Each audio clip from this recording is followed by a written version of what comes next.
मेरे प्यारे हिंदी के प्रतियोगी अभ्यर्थियों, हिंदी वाग्धारा चैनल में आप सभी का हृदय से स्वागत है।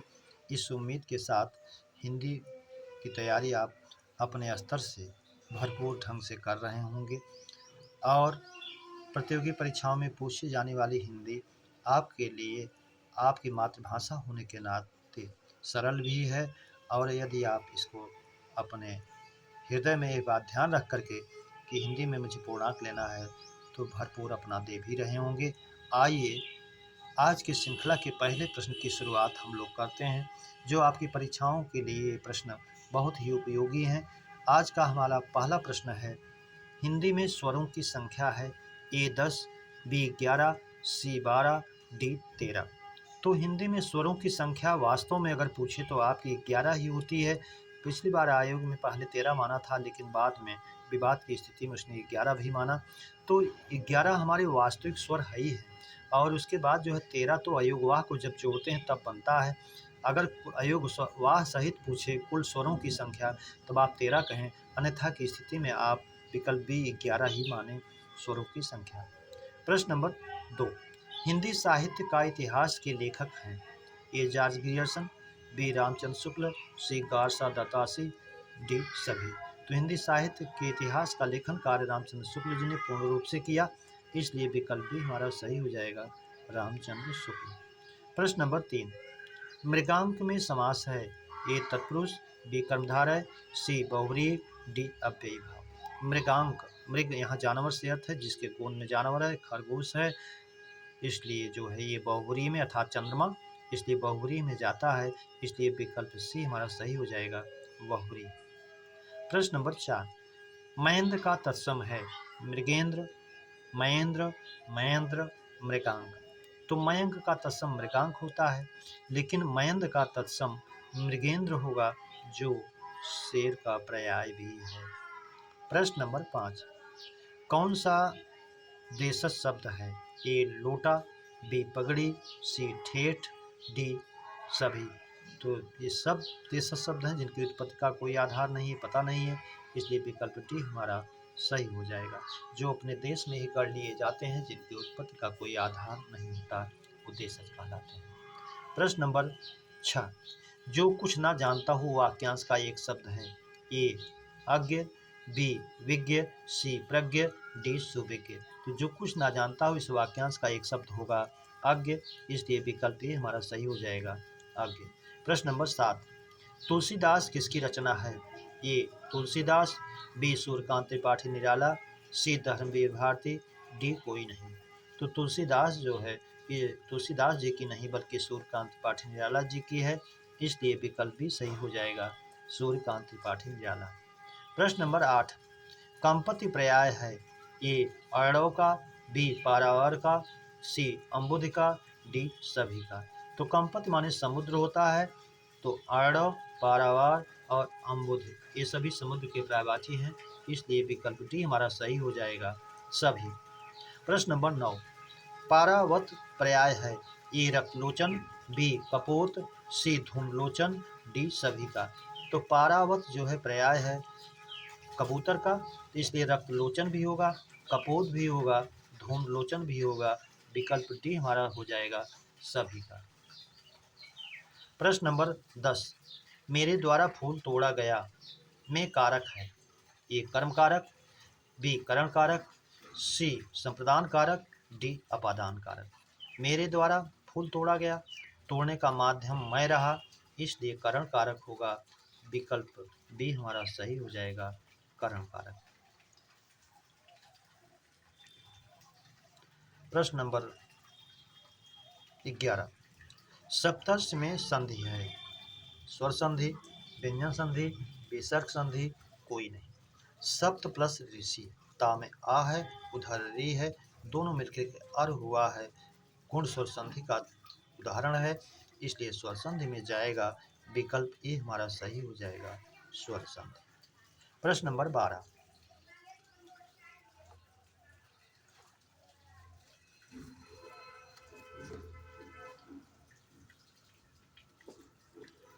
अहंकारी का विलोम निरहंकारी, निरहंकार, अभिमानी, कोई नहीं। तो आप जानते हैं विलोम बिरादरी का होना चाहिए। यदि संज्ञा है तो संज्ञा, यदि विशेषण है तो विशेषण। तो यहाँ अहंकारी जो है विशेषण है, इसलिए इसका विलोम भी विशेषण बनेगा। निरहंकार विकल्प भी हमारा सही हो जाएगा, अहंकार रहित। प्रश्न नंबर 13, किसान द्वारा फसल काटी गई में वाच्य है। ए कृत्यवाच्य, बी कर्मवाच्य, सी भाववाच्य, डी कोई नहीं। अब यहाँ कर्म के अनुसार क्रिया रखी गई, कर्म की प्रधानता है, इसलिए विकल्प बी में जाएगा कर्मवाच्य। और वाचक चिन्ह भी आप जो देते हैं किसान द्वारा, के द्वारा, से, ये भी आपका मिल रहा है। प्रश्न नंबर 14, निम्न में तत्सम नहीं है। दिन, दिवस, कर पर, खप्पर। तो दिन और दिवस ये दोनों तत्सम हैं। कपाल का कर पर होता है, ये भी तत्सम है। खपड़ा या खप्पर का खर पर होता है और ये तद्भव है, इसलिए विकल्प डी हमारा सही हो जाएगा, खप्पर। प्रश्न नंबर 15, स्रोत के आधार पर शब्द भेद हैं। ए 2, बी 3, सी 4, डी 5। तो उत्पत्ति, स्रोत या इतिहास के आधार पर हमारे शब्द भेद 4 होते हैं, तद्भव, तत्सम, देशज, विदेशज, इसलिए विकल्प सी सही हो जाएगा, 4। प्रश्न नंबर 16, क्रिया विशेषण है। अभिकारी शब्द, विकारी शब्द, सी दोनों, डी कोई नहीं। तो आप जानते हैं अभिकारी शब्द भेद में 4 होते हैं, क्रिया विशेषण, और उसके बाद आपका संबंध बोधक, समुच्चय बोधक, विस्मयार्थ बोधक। तो ये अभिकारी क्रिया विशेषण पूछ रहा है तो अभिकारी होगा ये, इसलिए विकल्प ए में हमारा जाएगा अभिकारी। प्रश्न नंबर 17, वर्तन्यानुसार शब्द शुद्ध शब्द है में अशुद्धांश है, अशुद्ध भाग है।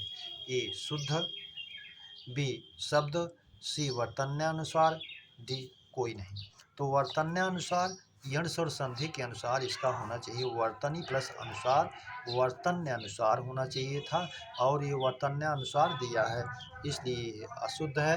तो अशुद्धांश जो है ये हमारा सी विकल्प है, इसको वर्तन्यानुसार होना चाहिए, ना कि वर्तन्यानुसार अशुद्धांश, इसलिए है। प्रश्न नंबर अगला हमारा प्रश्न नंबर 19, स्पष्ट संघर्षी व्यंजन है। ए सा, बी सा, सी सा, डी चा। तो तीनों सा जो है हमारे संघर्षी में होते हैं, और चा छा जा झा ये हमारा स्पष्ट संघर्षी होता है, इसलिए विकल्प डी सही हो जाएगा, चा। प्रश्न नंबर 19, वह जो करे सो बहुत है में सर्वनाम है। संबंधवाचक, प्रश्नवाचक, निश्चयवाचक, पुरुषवाचक। वह जो करे, जो सो, दो सर्वनाम एक दूसरे से संबंध बता रहे हैं, तो संबंधवाचक में जाएगा, विकल्प ए हमारा सही हो जाएगा, संबंधवाचक। प्रश्न नंबर 20, नैसर्गिक का विलोम है। ए प्राकृतिक, बी कृत्रिम, सी दोनों, डी कोई नहीं। तो नैसर्गिक में मूल शब्द निसर्ग है, एक प्रत्यय लगा है, जो स्वाभाविक है, प्राकृतिक है और नैसर्गिक है, तो प्राकृतिक इसका पर्याय, कृत्रिम बनावटी है, इसलिए विकल्प भी इसका विलोम हो जाएगा, कृत्रिम। प्रश्न नंबर 21, अल्प प्राण वर्ण है। अ, च, न, सभी। तो आप जानते हैं सारे स्वर अल्प प्राण होते हैं, सारे स्वर घोष या सघोष होते हैं, और किसी भी वर्ग का पहला, तीसरा और पांचवा होता है। तो आ स्वर है, ये पहला है, ये पांचवा है, इसलिए विकल्प डी सही हो जाएगा, सभी अल्प प्राण हैं। प्रश्न नंबर 22, सघोष व्यंजन है। ए ट, बी थ, सी छ, डी ड। तो सघोष या अघोष जो है ये किसी भी वर्ग का हमारा होता है, तीसरा, चौथा और पांचवा। तो टा जो है पहला है, था जो है दूसरा है, छा जो है दूसरा है, इसलिए नहीं है, ये अघोष है। डा जो है तीसरा है, इसलिए विकल्प डी हमारा सही हो जाएगा, डा। प्रश्न नंबर 23, मिश्र बंधु विनोद रचना किसकी है। मिश्र बंधु श्याम बिहारी, गणेश बिहारी, सुखदेव बिहारी। तो मिश्र बंधु विनोद जिसमें 4000 कवियों का इन लोगों ने उल्लेख किया है, तो इसके तीनों मिश्र बंधु जो हैं, तीनों भाई श्याम बिहारी, गणेश बिहारी, सुखदेव बिहारी तो हैं, लेकिन यहाँ अलग अलग दिखाया गया, जबकि मिश्र बंधु में तीनों का नाम समाहित रहता है, इसलिए विकल्प ए सही हो जाएगा, मिश्र बंधु। प्रश्न नंबर 24, नखायुध पर्याय है। शार्दूल का, केहरी का, केसरी का, सभी का। तो नखायुध जो है शेर का पर्यायवाची है। तो शार्दूल भी है, केहरी, केसरी ये तद्भव है, ये उसी का तत्सम है, ये भी है। विकल्प डी सभी हो जाएगा, शेर के पर्यायवाची है। प्रश्न नंबर 25, आगत व्यंजन वर्णों की संख्या है 2, 3, 4, 5। तो आप आगत व्यंजन वर्ण जानते हैं, क, ख, ग, ज, फ नुक्ता युक्त होता है ये, और पांचों होता है, इसलिए विकल्प डी हमारा सही हो जाएगा 5। प्रश्न नंबर 26, आगत स्वर जो आ और ओ के बीच का है, अ, ओ, औ कोई नहीं। तो ये डॉक्टर पर जैसे आप लिखते हैं तो इस तरह से अ लिखते हैं, डॉग लिखते हैं, तो ये जो है अर्धचंद जो है ये आ और ओ के बीच उच्चरित होता है, इसलिए विकल्प ए हमारा सही हो जाएगा और ये आगत स्वर है। प्रश्न नंबर 27, हिंदी साहित्य का इतिहास सर्वप्रथम किस भाषा में लिखा गया? तो यहाँ सर्वप्रथम की बात हो रही है हिंदी, संस्कृत, फ्रेंच, डच। तो सबसे पहले गार्सा दत्तासी ने फ्रेंच में हिंदी साहित्य के इतिहास का लेखन कार्य प्रारंभ किया था, इसलिए विकल्प सी सही हो जाएगा, फ्रेंच। प्रश्न नंबर 28, सेना में संज्ञा है, ए व्यक्तिवाचक, बी जातिवाचक, सी भाववाचक, डी समूहवाचक। तो सेना में सैनिकों का समूह होता है, इसलिए समूहवाचक होगा, विकल्प डी हमारा सही हो जाएगा, समूहवाचक। प्रश्न नंबर 29, यह चांदी खोटी प्रतीत होती है में विशेषण है। अब इसमें संख्या पूछ रहा है 2, 3, 1, 5। तो यह चांदी, अब चांदी संज्ञा की विशेषता बताने के लिए यहाँ विशेष वो आया है, सर्वनाम आया है, तो सार्वनामिक विशेषण यह हो गया। खोटी जो है उसका गुण है, तो एक विशेषण खोटी हो गया, तो एक सार्वनामिक विशेषण, एक गुणवाचक विशेषण, तो दो विशेषण हो गए, इसलिए विकल्प ए सही हो जाएगा 2।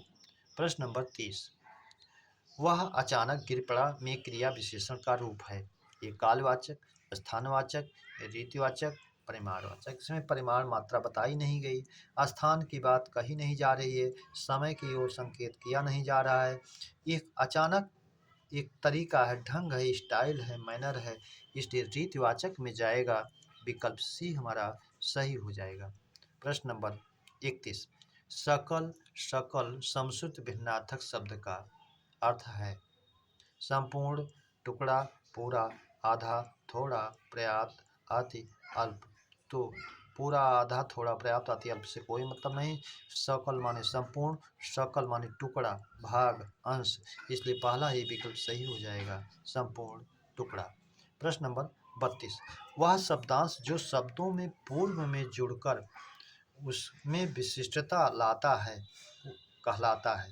तो उपसर्ग है कि प्रत्यय है, संधि है, समास है। तो पहले जोड़ता है, उसमें विशिष्टता लाता है, विलोम बनाता है, पर्यायवाची बनाता है, ये सब क्रिया करने वाला उपसर्ग होता है, इसलिए विकल्प ए हमारा सही हो जाएगा, उपसर्ग। प्रश्न नंबर 33, रस में वे अवयव जो पानी के बुलबुले की तरह उत्पन्न और नष्ट होते हैं, संचारी भाव, विभाव, अनुभाव, अस्थाई भाव।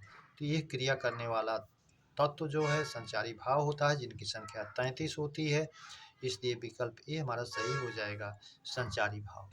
मेरे प्यारे बच्चों, इस श्रृंखला के प्रश्नों की चर्चा पर चर्चा हम लोगों ने विधिवत किया। उम्मीद करता हूँ श्रृंखला के प्रश्न आपको बेहतर लगे हों। अपने मित्रों में सब्सक्राइब, लाइक और शेयर जरूर करें, यही उम्मीद और अपेक्षा आपसे है।